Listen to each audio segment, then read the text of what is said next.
Week 3 of the Baltimore Ravens OTA practices are officially underway. And with that being said, we have more news, notes, highlights, observations from another day here in Baltimore, including some big updates with Lamar Jackson. Now, before we jump into the video and cover today's practice, but more importantly, give you a sneak peek of what to look out for in terms of for mandatory mini camp, I need you guys to do me a little favor.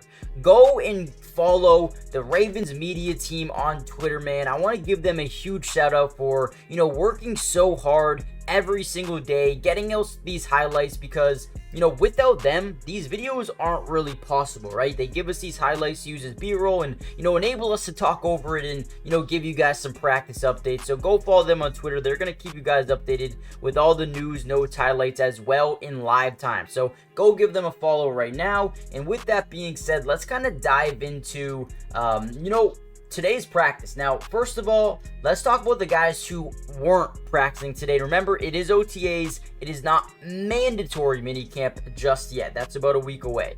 For today, no Derrick Henry, Justice Hill, Rashad Bateman, Isaiah Likely, Justin Matabuike, Michael Pierce, Calvin Noy, Odafe Owa, David Ajobo, Marlon Humphrey, Brandon Stevens, and Kyle Hamilton were not the were players who were not practicing today with the Pittsburgh Steelers, but look for them to ramp it up when we get to the start of mandatory minicamp. Now, a name I didn't say, Lamar Jackson, because he was here at practice today, back on the field after missing the last couple of days here at OTAs. Team wasn't really too nervous about that, but he was getting some action here today, throwing with some of the running backs, throwing with some of the wide receivers. You're going to see one to Owen Wright. I mean, just working really hard, staying, in shape and trying to get ready for the start of training camp, which is in about a month from now. So get ready for that. That's when things are going to be a lot more exciting. But with also that being said, let's talk about a couple of things that have been going around here for the Baltimore Ravens. Now, there were a lot of concerns with the linebacker core here in Baltimore. They were really concerned with what they were going to do without Patrick Queen. Now, he is obviously in Pittsburgh with the Steelers, but a guy who's been standing out almost every single day in camp is Trenton Simpson. Now, he is a former third-round pick of last year. You still have Roquan Smith and Kyle Vanoy and Odafe Owa, who they think is going to be a monster this season. Could be another breakout year for, Odafe. But also, David Ajobo. He's starting on the IPP list right now. He should be available at some point in time, but they have a ton of hopes in him. Malik Harrison, the former third-round pick. Adisa Isaac. They have a lot of confidence in some of these guys on the tail end. And, at first there was a lot of concerns and question marks about this linebacker core. But right now, Trenton Simpson looks like an absolute unit. And to be quite honest, he is flying around the field. He's got good game speed, physical speed. He's playing with decisiveness, better instincts, and it looks like he's bulked up a ton from last year as well. He knew coming into this season that he could have an opportunity to come in here and make a big time adjustment, a big time upgrade to this linebacker room, and I think he's going to be primed to at least have the opportunity to come into a season with the chip on his shoulder. Now, before we get any further and talk about a guy like second-year outside linebacker Tavius Robinson, who's actually looking pretty good as well, make sure you guys do me a favor. Hit the like button just so we can get this video out to more Ravens fans. But more importantly, subscribe to the channel if you're new. It's free. It doesn't cost anything. And we will be covering the Baltimore Ravens throughout the entirety of the offseason. Now, you might be asking, what does that include exactly? Well, the rest of OTAs, which is this week, mandatory minicamp next week, the start of training camp preseason and the regular season. And get this, we will be breaking down some all 22 coaches film throughout the entirety of the season. So once games kick off, you're going to have even more content, even more highlights, and even more things to talk about and look at on this channel. So make sure you guys join the family if you haven't already done so.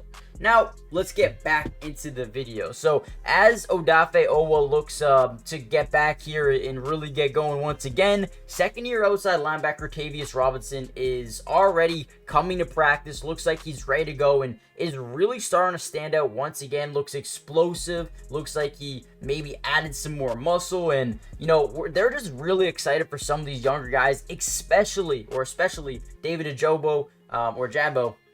It looks like he will be a full go, hopefully in training camp is what they're saying right now, but things are looking really good for this linebacker core right now, and they are very, very excited for that. They also we saw a little bit from Rashad Bateman over the last couple of days, not today specifically, but over the past couple of weeks here. He looks so much better, dude. It couldn't be even more of a jump from last year to this year. The man got his contract, and instead of saying, okay, I got my money, let me just kind of chill. No, it looks like he is working harder than ever, playing with a chip on his shoulder almost every single day in practice so far. So I just want to give a big, shout out to him, because I feel like he's done such a great job, really coming into himself and playing better, especially in this offseason and just grinding from the jump, right?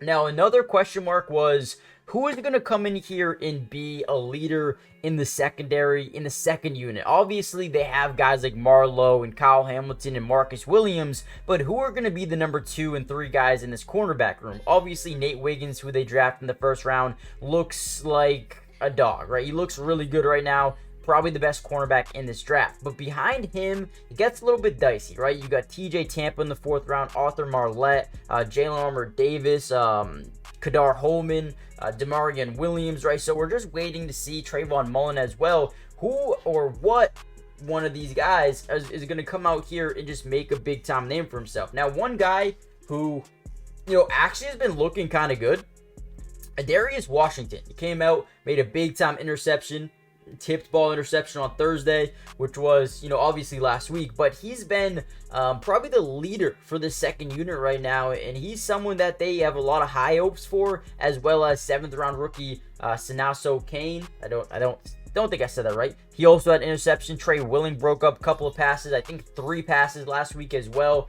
So they have a lot of guys really starting to break out here, but they also are interested in bringing in a veteran safety off the market, Jamal Adams, who, listen, I don't think he is in his prime right now by any means, but a guy who can add versatility, as a guy who can drop back, as the safety, but also can play in the box as well. I think if they actually do make a move for Jamal Adams, I think it would actually be kind of crazy and maybe even a smart thing to do. Let me know what you guys think in the comments down below. And the last thing is Ronnie Stanley. This dude, Ronnie Stanley, is ready. He wants to prove that he is one of the best tackles in football, and I think he's going to have the opportunity to do it this season. Obviously, they drafted Roger Rosengard. He's going to be the starting right tackle most likely, right, as things stand right now. You also have Ben Cleveland. You have Tyler Lindenbaum, Andrew Voorhees, and then Ronnie Stanley's kind of that guy right now, right?